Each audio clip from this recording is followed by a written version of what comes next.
തുർക്കിയെ ഒറ്റപ്പെടുത്താനുള്ള നീക്കങ്ങൾ അറബ് രാജ്യങ്ങൾ കൈക്കൊള്ളണമെന്ന തീരുമാനവുമായി ഇറാൻ ഇറങ്ങിയാൽ തുർക്കിക്ക് അത് വലിയ കടുത്ത നിരാശയിലേക്ക് പോകേണ്ടി വരും. ഉർദോഗൻ്റെ കളി എങ്ങോട്ടാണ്?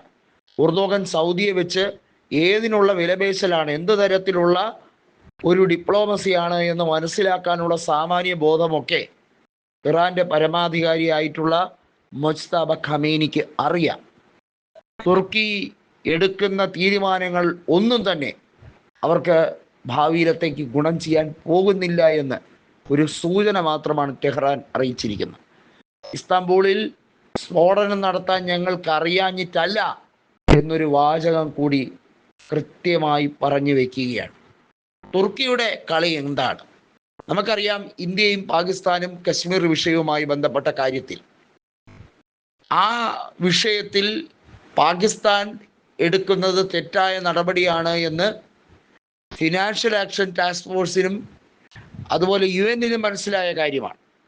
അവിടെ പിന്നെ എന്തിനാണ് തുർക്കി ഒരു അവിശുദ്ധ കൂട്ടുകെട്ട് ഉണ്ടാക്കാൻ ശ്രമിക്കുന്നത്? അല്ലെങ്കിലും പാകിസ്ഥാനുമായി ഒരു അവിശുദ്ധ കൂട്ടുകെട്ട് വർഷങ്ങളായി ഉണ്ട് തുർക്കിക്ക്. തുർക്കിയും പാകിസ്ഥാന്റെ കൂടെ കൂടി ഭീകര റിക്രൂട്ട്മെന്റ് ക്യാമ്പുകൾ, രഹസ്യ ക്യാമ്പുകൾ തുർക്കിയുടെ പല ഭാഗങ്ങളിലും സെറ്റ് ചെയ്തിരിക്കുകയാണ്. തുർക്കിയെയും ഒരു ഭീകര രാജ്യമായി പ്രഖ്യാപിക്കേണ്ടതിൻ്റെ അനിവാര്യതയാണ് ഇതിലൂടെ കാണുന്നതെന്നാണ് വളരെ വ്യക്തമായി മനസ്സിലാക്കേണ്ടത്.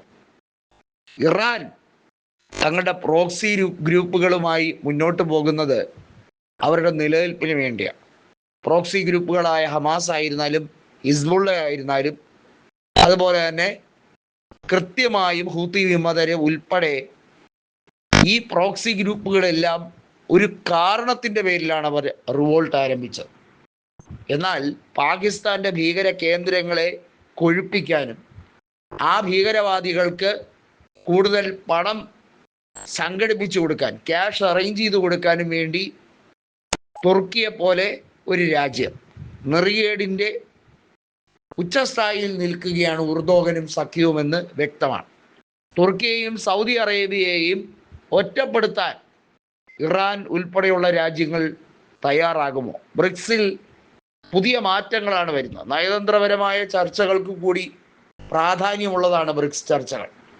ആ ചർച്ചകളിലെല്ലാം ഉരുത്തിരിഞ്ഞു വരുന്ന രണ്ട് വിഷയങ്ങൾ: ഭീകരവാദത്തെ അമർച്ച ചെയ്യാൻ ബ്രിക്സ് രാജ്യങ്ങൾ എക്കാലവും പ്രതിജ്ഞാബദ്ധരാണ് എന്നുള്ളതും പരസ്പര സഹകരണം, സൈനിക സഹകരണത്തിലേക്ക് കാര്യങ്ങൾ നീങ്ങുന്നില്ലെങ്കിൽ പോലും പരസ്പര വിശ്വാസവും ധാരണയും അത് ഈ ബ്രിക്സ് രാജ്യങ്ങൾക്കുണ്ട് എന്നുള്ളതാണ്.